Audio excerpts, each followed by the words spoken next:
4대 도시 4대는 두아디라에서 남쪽으로 48km 떨어진 곳에 위치한 도시입니다. 우리는 4대라는 이름이 별로 익숙하지 않습니다만 그 당시만 해도 이 4대는 그 오랜 왕국이었던 리디아 왕국, 당시에도 리디아라는 지역이 있었습니다. 리디아의 수도였고, 그리고 페르시아 제국의 소아시아 지역의 수도일 정도로 아주 명망이 있는 도시였습니다. 그 이름의 별명이, 4대는 별명이 황금의 도시라고 불렸습니다. 화려하고 부유한 도시였습니다. 실제로 금과 은이 너무 풍부했다고 합니다. 그래서 금화를 최초로 사용한 그런 도시였다는 기록이 있습니다. 여러분, 손으로 잡기만 하면 모든 것이 금으로 변한다는 신화, 마이다스 신화의 그 지역이 바로 이 4대입니다. 그리고 당시에 그 지역에 아데미 신전이 있었다고 해요. 지금도 그 터가 남아 있습니다. 아데미 신전은 파르테논, 그리스의 파르테논 신전보다 무려 4배가 큰 그런 여신상을 갖고 있을 정도로 부유하고, 그리고 큰 신전이 있고, 소위 명망 있는 도시였던 것입니다. 근데 그 지역에 세워진 교회가 바로 4대 교회입니다. 근데 이제 4대 교회는 우리가 앞에서 살펴본 그 서머나 교회와는 대조를 이룹니다. 그리고 이후에 몇 주 뒤에 살펴볼 라오디게와 교회하고는 많이 닮아 있습니다. 여러분, 서머나 교회는 어떤 교회였습니까? 서머나 교회는 환란이 있고 그 환란으로 인해 핍박이 있어서 아주 궁핍한 교회였습니다. 그러나 예수님께서 뭐라고 하셨습니까? 너희가 부유한 자다, 실상은 부유한 교회다, 이렇게 칭찬하셨습니다. 그리고 그 환란과 핍박을 두려워하지 말고 끝까지 충성하라, 이렇게 예수님께서 당부하셨죠. 라오디게아 교회는 어떤 교회입니까? 라오디게아 교회는 겉으로는 부유의 교회였지만 실상은 곤고하고 가련하고 가난한 교회라고 예수님이 친히 말씀해 주셨습니다.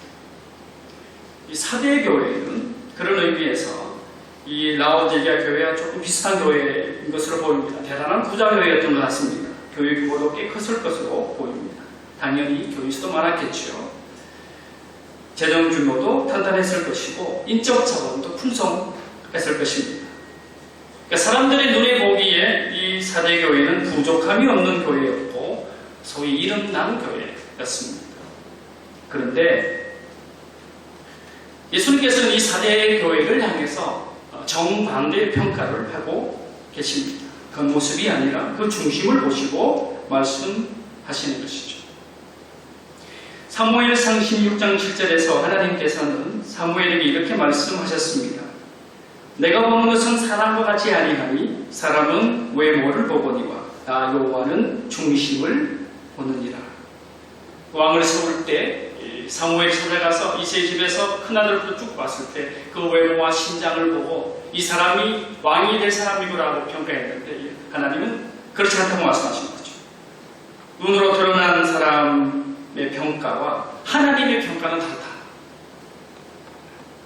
그렇게 말씀하고 계시는 것입니다.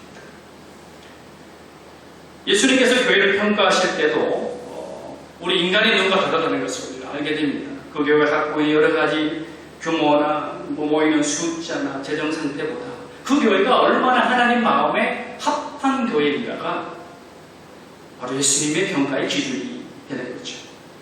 사람은 쉽게 외양에 속지만 주님은 속지 않는다는 것입니다. 예수님께서 4대 교회를 향하여 이렇게 말씀하고 있습니다. 1절에 보면 내가 내 행위를 아노니 그랬습니다. 내가 내 행위를 아노니. 예수님이 알고 계시다는 것이죠. 다른 사람은 속이 쑤실지 모르지만 예수님은 그들의 신앙 행위를 알고 계시다는 것입니다. 중심을 보고 계시다는 것입니다. 그리고 사람의 눈이 아닌 하나님의 눈에 어떤 교회인지를 주님께서 말씀하고 계시죠. 여러분, 진짜처럼 생겼지만 진짜가 아닌 것을 짝퉁이라고 그러죠. 위조품, 모조품이라고 합니다. 때로는 그 모조품이 진짜보다 더 진짜같이 보입니다. 그런데 그 모조품을 누가 분별할 수 있습니까? 그것을 만든 사람, 또는 전문가들의 눈에는 확연히 드러나죠.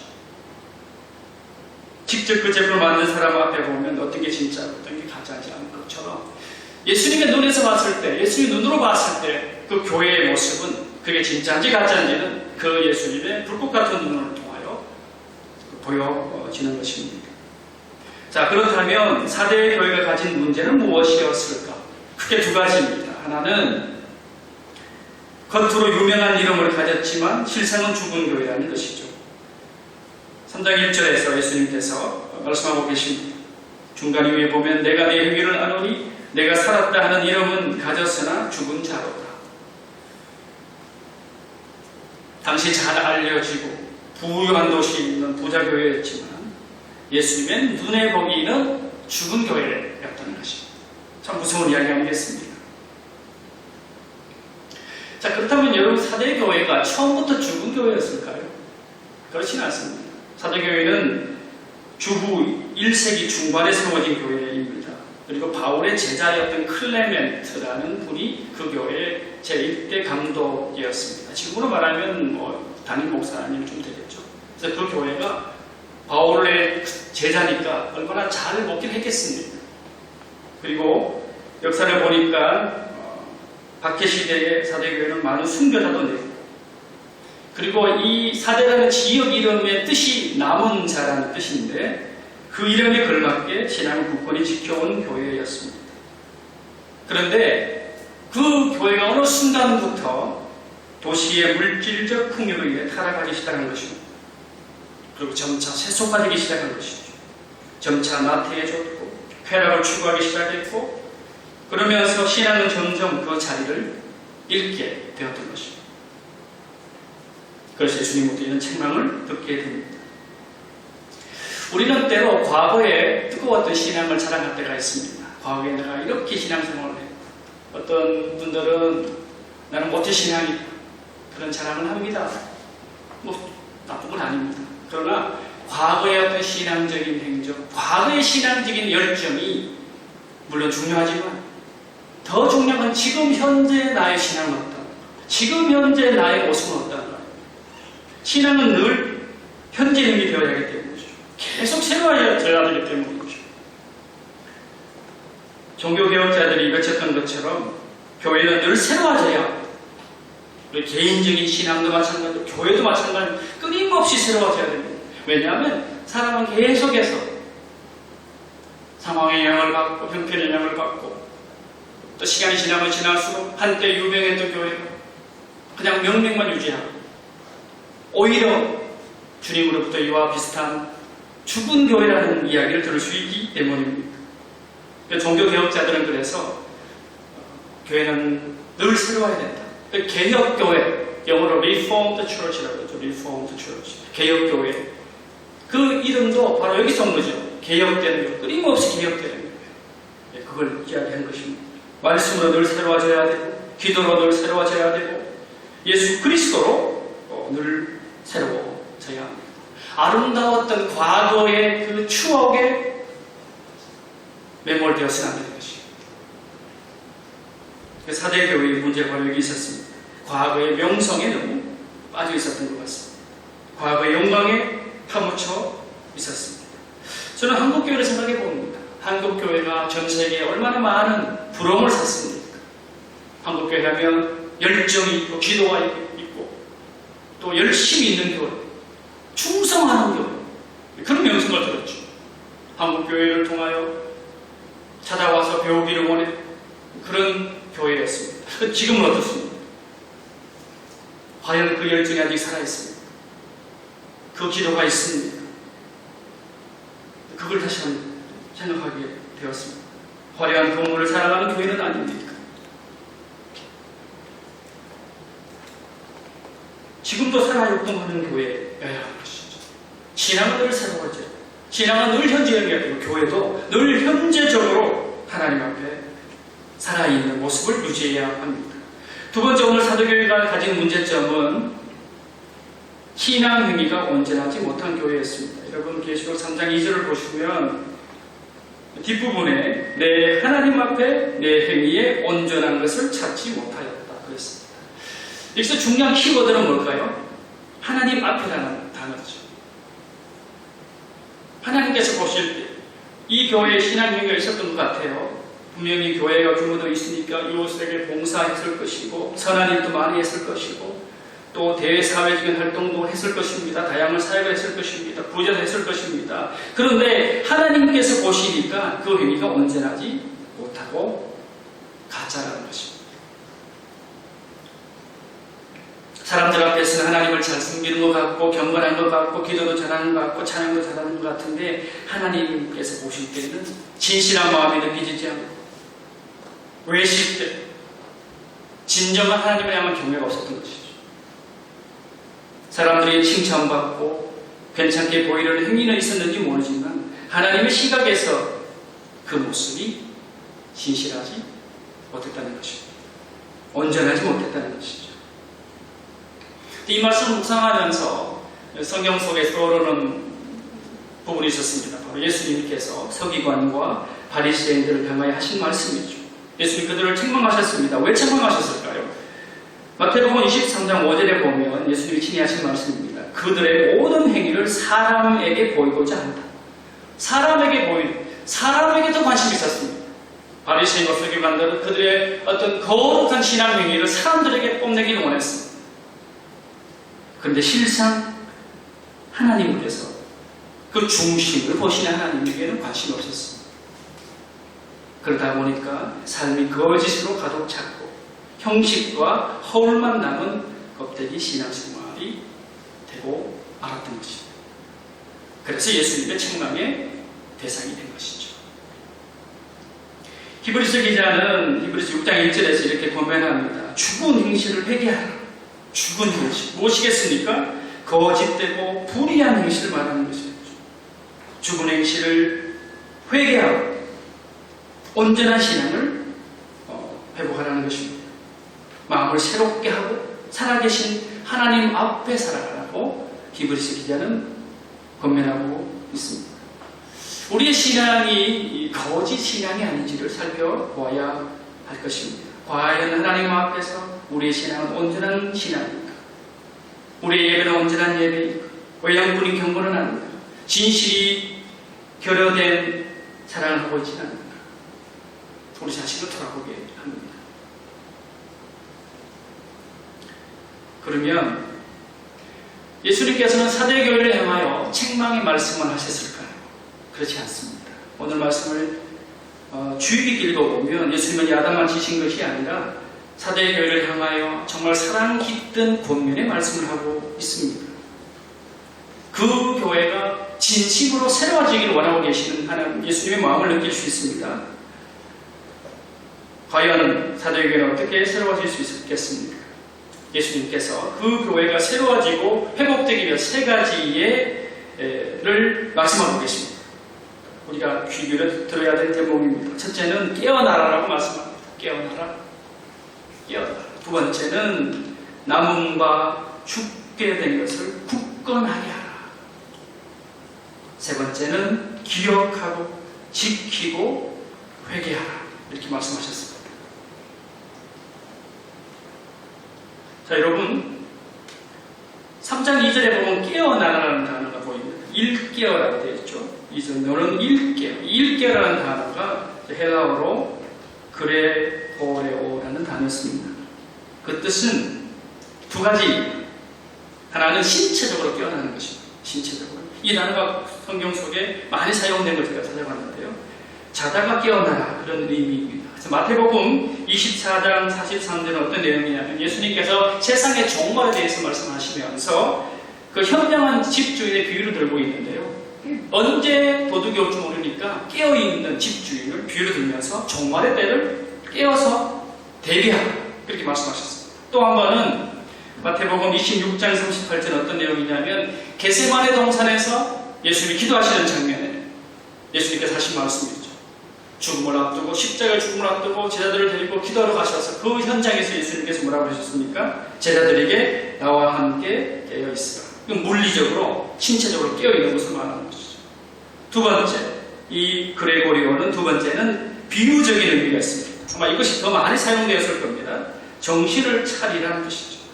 정신을 차리고 경계하고 조심하라는 것입니다. 예수님께 종말을 이야기하시고 그때 또 깨어있으라는 것은 신체적으로 깨어있는 것뿐만 아니라 영적으로 깨어있으라는 그런 의미입니다. 자, 그러면 왜 깨어있어야 하겠습니까? 최소한 세 가지 정도의 이유가 있습니다. 하나는 시험에 들지 않도록 깨어있으라고 말합니다. 예수님께서 마태복음 26장 41절에서 이렇게 말씀하셨죠. 시험에 들지 않게 깨어 기도하라. 시험에 들지 않도록. 깨어있는 이유는 우리에게 다가오는 시험을 이길 수 있는 그 능력이 바로 깨어서 기도할 때 오기 때문에. 또 하나는 왜 깨어있어야 하는가? 죄에 빠지지 않도록 깨어있으라고 말씀합니다. 우리 곁에 죄가 다가와 있습니다. 그 죄의 유혹으로부터 우리를 지키기 위해서 깨어있어야 하는 것이죠. 그래서 고린도전서 16장 13절에 보면 깨어 믿음에 굳게 서서 남자답게 강건하라. 깨어 믿음에 굳게 서라. 그렇게 권면하고 있습니다. 또 하나 사탄의 공격을 저지하기 위해서 깨어 있어야 합니다. 시험에 들지 않도록 죄에 빠지지 않도록 사탄의 공격 앞에서 그 공격을 이길 수 있도록 베드로전서 5장 8절에 보면 근신하라 깨어라 너희 대적 마귀가 우는 사자같이 두루다니며 삼킬 자를 찾는다 그랬습니다. 이 사대교회에게 주시는 이 예수님의 이 권면은 결국은 그들이 영적 잠에 빠졌다는 것입니다. 잠을 자고 있다는 것입니다. 그래서 너희들이 다시 일어나야 된다 말씀하는 것이죠. 영적으로 각성하라는 것이죠. 여러분 오늘 본문 3장 3절에 보면 주님께서 이렇게 말씀하고 계십니다. 만일 일 깨지 아니하면 일어나지 아니면 깨어나지 아니하면 내가 도둑같이 이른다. 예수님 하신 말씀 그 마태복음 하신 말씀과 비슷하죠. 종말의 때 깨어나야 된다 이렇게 말하고 있는 것입니다. 그 어거스틴의 이야기를 읽어보면 어거스틴이 성적으로 타락하고 신앙적으로 탈선을 해서 오랜 세월 동안 하나님을 떠나 있었습니다. 그 어머니 모니카가 밤낮으로 기도하고 했죠. 그 어느 순간 어느 날 이 어거스틴이 쉬고 있는데 그런 어떤 말씀이 들린 것 같아요. 라고 합니다. 일어나서 읽어라. 일어나서 읽어라. 성경이 앞에 있었습니다. 성경을 펼쳤습니다. 그 성경 속에 이런 내용이 있었죠. 로마서 13장 12절부터 14절까지 말씀 들어보십시오. 밤이 깊고 낮이 가까웠으니 그러므로 우리가 어두움의 일을 벗고 빛의 갑옷을 입자. 낮에와 같이 단정히 행하고 방탕하거나 술 취하지 말며 음란하거나 호색하지 말며 다투거나 시기하지 말고 오직 우리 주 예수 그리스도로 옷 입고 정욕을 위하여 육신의 일을 도모하지 말라. 이 말씀을 듣는 순간, 읽는 순간 어거스틴의 마음에 뜨거운 것이 올라왔죠. 마치 자신에게 직접 하는 말씀을 들렸습니다. 저는 회개했고 회심을 하게 되었습니다. 그의 삶이 새로워진 것이죠. 깨어나게 된 것이죠. 영적인 잠에서 깨어나게 된 것이죠. 우리 시대에 우리 교회들이 새로워져야 될 가장 중요한 부분은 깨어나는 것입니다. 물리적으로도 깨어나야 될 뿐만 아니라 영적으로 깨어나서 시대를 분별하고 하나님 뜻을 분별하고 이 시대에 하나님이 교회를 향하여 기대하시는 것이 무엇인지 교회에 주시고자 하시는 것이 무엇인지 교회를 향한 소망이 무엇인지를 다시 한번 볼 수 있어야 할 것입니다. 주님께 두 번째 말씀하십니다. 어떻게 사대교회가 회복될 수 있는가? 그것은 굳건하게 하는 것입니다. 굳건하게 하는 것. 여러분 3장 2절을 한번 보시죠. 너는 일 깨어 그 남은 바 죽게 된 것을 굳건하게 하라 그랬습니다. 이 굳건하게 하라는 단어는 헬라어로 스테리조라는 단어를 씁니다. 이 말 그대로 이렇게 단단하게 하는 것입니다. 아주 튼튼하게 하는 거죠. 이 원어적인 의미는 어떤 것을 지지하는 어떤 그런 지지대를 말합니다. 사실 이 사대교회가 죽은 자라는 예수님의 진단을 받고 책망을 듣고 있지만 그렇다고 완전히 죽은 건 아니었습니다. 아직 살아있는 부분이 있었던 것이죠. 다시 말해 영적 소생의 가능성이 남음이 있었다는 것입니다. 남아있는 것이 있었다는 것이죠. 오늘 본문 말씀은 그 남음과 죽게 된 것을 이렇게 번역하고 있는데 다른 번역을 보면 아직 죽지 않고 남아있는 것들, the things that remain which are about to die. 지금 거의 죽게 되었지만 그래도 남아있는 것들이 있다는 것입니다. 그래서 그 남아있는 것을 굳게 붙잡으라 말씀하고 있는 것이죠. 완전히 포기하지 말라는 것이죠. 영적인 구루트기가 남아있다는 것이죠. 이사야를 통해서 우리가 읽은 것처럼 영적인 구루트기가 남아요. 그러므로 아직 희망이 있다는 것이죠. 예수님의 마음속 이 교회를 향하여 갖고 있는 예수님의 마음인 거죠. 아직 희망이 남아요. 아직 포기하지 말라는 거죠. 그러면서 주님께서는 좀 더 구체적으로 영적으로 소생하는 방법을 알려주십니다. 3절입니다. 여기 3절 같이 한번 읽어보겠습니다. 같이 읽겠습니다. 그러므로 내가 어떻게 받았으며 어떻게 들었는지 생각하고 지켜 회개하고 거기까지 읽겠습니다. 자, 여기 보면 중요한 동사가 3개가 나옵니다. 생각하고 지키고 회개하라. 생각하고 지키고 회개하라. 기억하십시오. 여기 보면 내가 어떻게 받았으며 어떻게 들었는지 생각하라고 했습니다. 이 생각하라는 단어는 원어적으로는 좀 더 좋은 번역은 기억하라는 remember, 기억하라는 단어로 번역하는 게 더 옳습니다. 영어 성경은 그렇게 remember로 많이 번역하고 있습니다. 이제 기억하라는 것이죠. 무엇을 어떻게 받았으며 어떻게 들었는지. 이 교회가 뭘 받았습니까? 무엇을 들었습니까? 복음을 들었겠죠. 예수 그리스도의 복음을 듣고 십자가의 사랑을 듣고 예수님의 그 삶에 대해서 들었을 것입니다. 그것을 기억하라는 것이죠. 여러분, 신앙은 기억입니다. 신앙은 기억입니다. 바른 기억은 우리로 하여금 새롭게 일어날 수 있는 기회를 줍니다. 잠자던 영성을 깨우는 것이죠. 에베소 교회식으로 표현한다면 처음 사랑을 기억하는 것입니다. 처음에 그들이 하나님을 향하여 가졌던, 예수님을 향하여 가졌던, 교회를 향하여 가졌던 그 사랑을 기억하는 것이죠. 그리고 회복하는 것이죠. 진리의 복음을 받고 교회가 교회됨의 역할을 아름답게 감당했던 그때를 기억하라는 것입니다. 이 기억이라는 이 단어를 떠올리면 우리 한국의 역사를 좀 생각해 보게 됩니다. 여러분 아시지만 어제 8.15 광복절이었습니다. 75주년이 되었습니다. 75주년. 1945년 8월 15일 날 광복을 받았죠. 일본의 식민지로부터 해방이 되었습니다. 사실 우리는 45년에 이 땅에 있었던 분은 우리 교회에 한두 분 계실까요?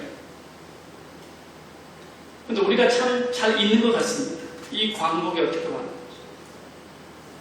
수많은 순국 청년들의 희생이 있었죠. 애국지사도 희생이 있었고요. 그리고 특별히 우방, 미국을 비롯한 그 연합군들의 피와 땀과 수고가 있었습니다. 그들의 헌신이 있었습니다. 그리고 우리 예수 믿는 그리스도인들의 뜨거운 나라를 향한 사랑이 있었고 기도가 있었습니다. 순교가 있었습니다. 그리고 무엇보다 이 민족을 향한 하나님의 사랑과 승리가 있었습니다. 그래서 우리가 해방을 맞이한 것이죠. 그리고 75년 동안 얼마나 큰 축복을 받은 나라로 이제까지 세워졌는지 모릅니다. 하나님께서는 이스라엘 백성들을 향하여 끊임없이 말씀하십니다. 너희는 종되었던 애굽 땅에서 인도한 나를 기억하라. 기억하라. 끊임없이 신명기부터 읽어보면 계속 기억하라는 말씀. 여러분 예언서를 읽고 계신데 예언서 속에서도 기억하라는 단어가 많이 나옵니다. 그만큼 신앙은 기억인 거죠. 하나님의 사랑을 기억해야 됩니다. 하나님의 섭리를 기억해야 됩니다. 그렇게 할 때 우리는 새로워질 수 있는 것이죠. 우리가 어떤 이 자유, 이 신앙의 자유도 우리가 지켜내야 되는 것이죠. 주님께서는 그래서 기억을 다시 이야기하십니다. 너희가 어떻게 받았는지, 어떻게 들었는지. 부부 사이에서도 어려움이 생기고 갈등이 생기면 첫 사랑의 끈을 기억하면 많이 회복될 수 있습니다. 그렇죠? 그 기억이 신앙을 새롭게 합니다. 사랑을 새롭게 합니다. 그 다음에 예수님께서는 기억하는 데서 그치지 말고 한 걸음 더 나아가서 그 진리의 복음을 지켜내라고 말씀합니다. 지켜라는 거죠. 말 그대로 영어로 keep입니다. keep. 지켜내는 것이죠. maintain 하는 것이죠. 유지하는 것이죠. 기억으로 끝내지 않고 그 기억이 삶으로 나타나는 것입니다. 그리고 또 하나 더 말씀합니다. 회개입니다. 회개라는 단어는 지금까지 여러 교회 속에서 계속 나왔던 단어입니다. 회개하라, 회개하라. 예수님은 늘 회개의 기회를 주시죠. 왜냐하면 회개가 모든 영적인 회복의 출발점이기 때문입니다. 회개 없는 회복은 불가능하기 때문이죠. 진실한 회개가 결여된 회심은 가짜이기 때문입니다. 그래서 이 회개는 결국은 새로워지는 것입니다. 다시는 똑같은 죄를 반복하여 짓지 않는 것이죠. 다시 말하면 죄를 돌이키는 것뿐만 아니라 그 돌이킴에서 하나님의 말씀으로 살아가는 삶으로 새로워지는 것입니다. 그래서 진정한 회개가 있을 때 치유와 회복은 자연스럽게 따라오는 것입니다. 내가 어떻게 받았으며 어떻게 들었는지 생각하고 즉 기억하고 지키고 회개할 때 이 교회에는 새로움의 역사, 회복의 역사가 일어날 수 있다고 주님이 말씀하십니다. 그러면서 예수님은 또 약속의 말씀을 주시죠. 오늘 말씀 속에서 이 거의 죽은 상태인 이 사대교회, 형식주의, 영적 무기력, 세속주의로 인해서 거의 빈사 상태인 이 사대교회에 예수님의 눈으로 봤을 때 아직도 신실한 하나님의 종이 있었다는 것입니다. 여러분 4절을 보십시다. 그러나 사대에 그 옷을 더럽히지 아니한 자 몇 명이 내게 있어 그랬습니다. 참 안타깝습니다. 몇 명, 많지 않은 것 같아요. 몇 명 정도 있습니다. 그렇지만 복음을 지키고 신앙을 지키는 사람들이 있다는 것만 해도 예수님께서는 마음이 기쁘셨던 것 같습니다. 그리고 두 가지 약속을 해주시죠. 하나는 흰 옷을 입혀주시고 또 하나는 생명책에 기록해 주십니다. 내게 흰 옷을 입고 나와 함께 다닌다. 예수님께서 말씀하고 계세요. 복음이 진리 안에 거하는 사람, 복음을 사랑하는 사람, 그 사람들은 어떻게 된다는 것이죠? 예수님께서 흰 옷을 입혀주시고 함께 예수님과 동행하고 영원한 생명을 누리는 법을 얻게 된다는 것입니다. 흰 옷은 어떤 의미입니까? 흰 옷. 구원을 이야기하는 거죠. 영원한 생명을 이야기하는 거죠. 그리고 또 하나 흰 옷을 입을 뿐만 아니라 내가 그 이름을 생명책에 적을 것이다. 여기 보면 결코 지우지 아니하고 옛날에는 이름을 썼다 지우고 썼다 지우고 했던 모양입니다. 그러나 복음 안에 있고 진리 안에 있고 그런 사람들은 생명책에서 결코 지우지 않고 특별히 내 아버지 앞과 하나님 앞과 그의 천사들 앞에서 예수님께 시인하신다. 이성 구원을 말하는 것이죠. 영원한 생명을 말하는 것이죠. 흰 옷을 입고 영원한 천국에서 사랑하는 복을 누리게 된다고 말씀하고 계십니다. 오늘 말씀을 우리가 읽고 묵상하면서 이런 질문을 스스로에게 좀 던져보고 싶습니다. 너는 하나님 앞에서 살아있는 자인가? 아니면 죽은 자인가? 주님이 내 삶의 가장 중요한 목적이며 대상입니까? 예수님이 내 삶의 최우선 순위입니까? 나의 신앙은 형식주의와 외식주의에 빠져있지 않은가?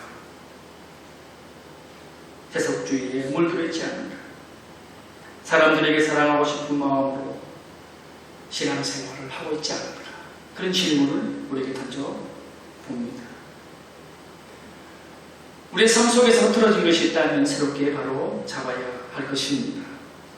예수 그리스도가 내 삶의 가장 중요한 그리고 첫 번째라는 것을 고백하고 인정할 수 있어야 할 것입니다. 우리가 받은 구원의 복음을 굳건하게 붙잡을 수 있어야 합니다. 우리가 속한 이 교회가 이름만 살아있는 교회가 아니라 진리가 살아있는 교회, 말씀이 역사하는 교회, 성령이 역동하는 교회가 되어야 할 것입니다. 매일매일 새로워지는 교회가 되어야 합니다. 주님은 사도교회를 향하여 말씀하십니다. 굳건하게 하라. 굳건하게 붙잡아. 진리의 복음을 굳건하게 붙잡고 그리스도의 우리를 향한 사랑을 굳건하게 붙잡고 지금도 함께 하시는 그 성령의 역사를 굳게 붙잡을 때 회복이 되고 치유가 되고 새로워질 수 있다는 것입니다. 사랑하는 여러분 한 분 한 분이 복음을 굳건하게 잡을 수 있기를 원합니다. 그 복음이 여러분을 인도할 수 있는 믿음의 사람들 되기를 원합니다. 해보는 교회가 이런 굳건한 믿음 위에 그런 반석 위에 서는 교회가 되기를 간절히 바라는 마음입니다. 우리 같이 한번 기도하겠습니다. 잠깐 기도 같이 하고 이걸 원합니다. 하나님 아버지, 사대교회를 향하여 주신 예수 그리스도의 존엄한 책망의 말씀, 사랑 담긴 권면의 말씀, 또 약속의 말씀을 우리가 함께 묵상하고 들었습니다. 우리 개인적으로, 또 교회적으로, 또 국가적으로 다시 한번 주님 앞에 우리 자신을 내어놓고 벌거벗은 모습 그대로 주님 앞에 나아가옵니다. 하나님 우리를 긍휼하게 해주시고 우리를 새롭게 하여 주시고 변화되게 하여 주시고 기억하고 지키고 회개함으로 하나님의 그 예비하신 은혜와 복을 누리게 하옵소서. 우리 같이 한번 소리를 작게 내어서 기도하십시다.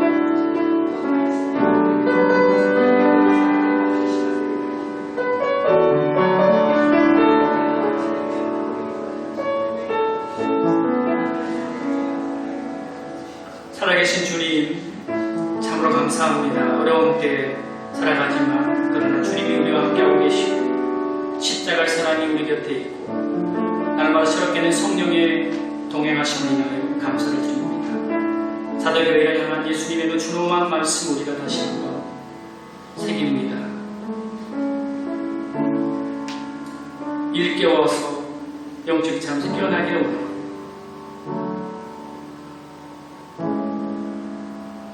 아직 죽지 않고 남아있는 그 신앙을 굳건하게 붙들 수 있는 믿음을 주시기를 원합니다. 주님의 사랑과 은혜와 복음을 기억하고 지키고 회개함으로 하나님의 의를 이루시는 우리 한 사람 한 사람이 되게 하여 주옵소서. 이 시대의 교회가 이런만 살아있는 교회가 아니라 그 내면 깊은 곳이 살아있고 중심이 살아있는 교회가 되기를 원합니다. 또 헤브론 교회가 이 시대에 하나님께서 보시기에 칭찬하고 인정하는 교회가 되기를 간절히 원합니다. 이 나라의 민족을 긍휼히 계시고 주님의 특별하신 은혜와 사랑으로 광복을 받고 75주년이 되었습니다. 이 땅에서 펼쳐지고 있는 모든 불의와 죄악을 긍휼히 주시기를 원합니다. 하나님의 얼굴을 구하는 많은 사람들의 기도를 들으시며 새로워져서 이 민족이 이 때에 하나님의 의를 이루고 하나님의 귀한 사명을 감당하는 교회로 그런 나라로 새롭게 거듭나는 역사를 허락하여 주시옵소서. 살아계신 주님, 우리를 빚어주시는 주님, 그 주님 앞에 늘 굳건히 서 있어서 그 주님과 함께 동행하고 그 주님이 주시는 복과 은혜를 매일매일 누릴 수 있도록 우리의 삶 가운데 주님 친히 함께하여 주시옵소서. 예수님의 이름으로 기도하옵나이다. 아멘.